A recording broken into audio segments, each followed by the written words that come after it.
Tower, you're very straightforward. Okay. And everyone's now talking about a potential new Russian offensive on Ukraine. And Ukraine's commander-in-chief Syrskyi just issued a public warning, maybe just a few days ago. Meanwhile, America's latest decisions don't exactly inspire confidence to us.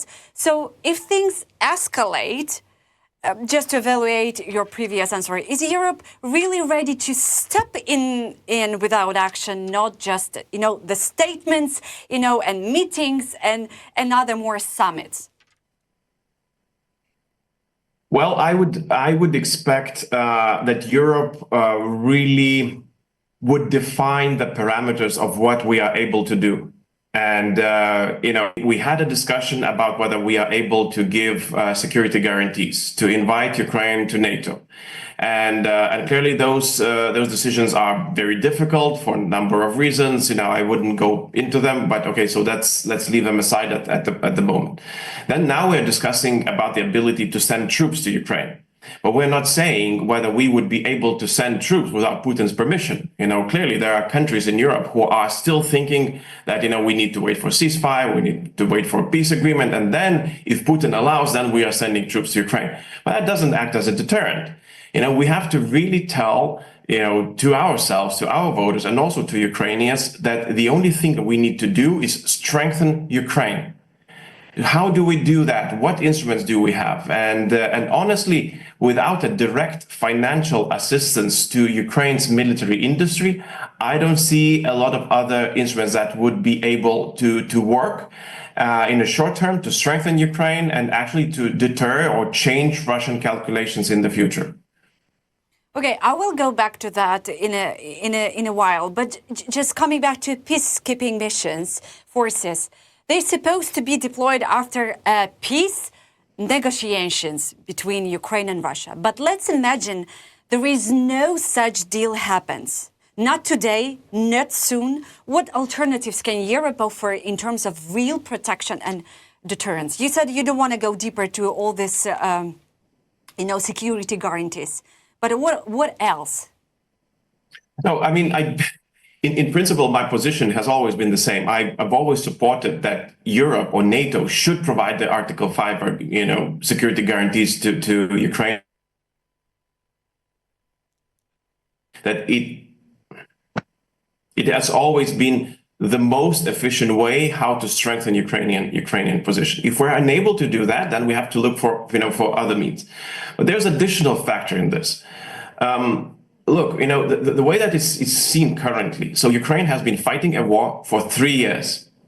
It had been a grueling, a very difficult, brutal invasion that Ukraine has actually been able to stop with limited support by the Western allies. Now, when you take the West, we are still in a discussion and planning phase. We are talking, discussing, not finding decisions, not finding consensus. So I'm asking myself a question, who now is the bigger security guarantor? Is it the West to Ukraine or Ukraine to the West? And me coming from a small country like Lithuania, I can tell you that for us, Ukraine is a security guarantor. Because if not for Ukraine's fighting, I'm sure that Russians would be at our border and, not sure on which side of that border. So I think that we have to start changing the concept of who is defending whom. So Ukraine, from our perspective, is actually defending our part of Europe. Yeah, when you were the last time in Kyiv, I think if I'm not mistaken, you said something like that no one gonna protect Ukraine better than Ukrainian army. Is that make sense? If I'm not mistaken? Yes, indeed. Unfortunately, I would have rather seen an alliance build around Ukraine that would have helped Ukraine to withstand this brutal invasion. Unfortunately, after 3 years of war, we are not seeing that alliance. We're seeing friends, reluctant friends, late friends, but not an alliance. So clearly, my main hope is Ukrainian military. And, I'm trying to advocate the West that if we are too slow to send troops, if we're unable to do that, so let's help Ukrainians defend themselves.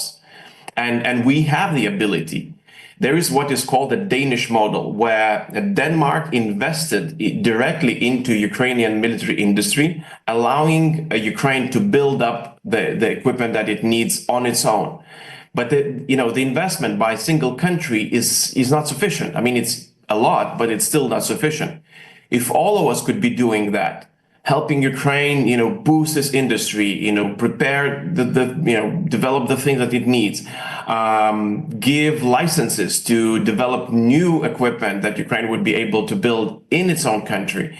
And you've asked previously about the air defense. Why not Ukraine, getting licenses to build air defense on its own, and some money to do that. So, I mean, that would be the logical path forward and practically possible.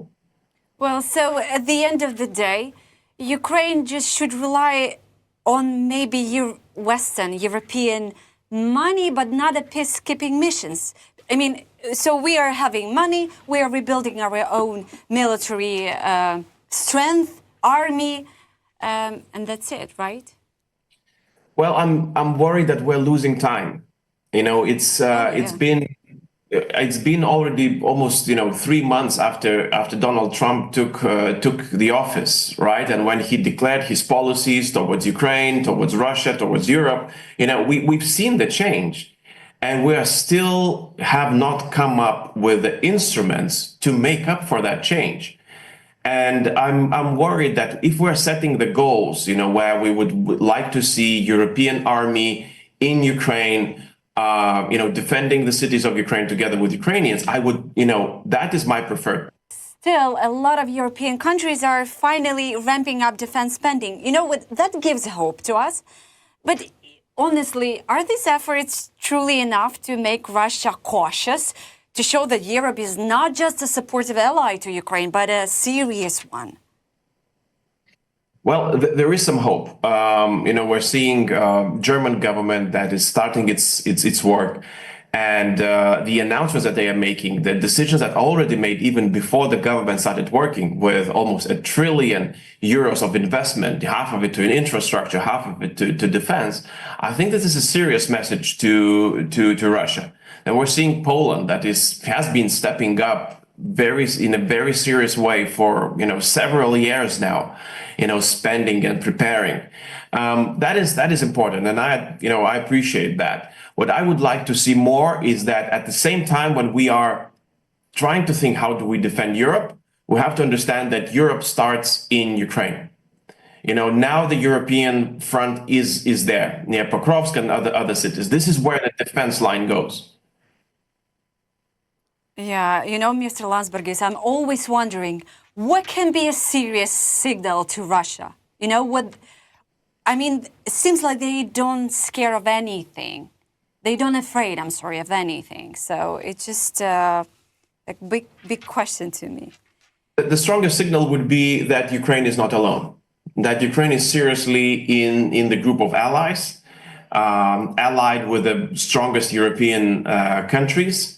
And the next time Russians attack, they will not find just Ukrainian troops. They will find European troops. They will find French troops with nuclear weapons behind their back, and United Kingdom, Baltic states, Poland, Nordics.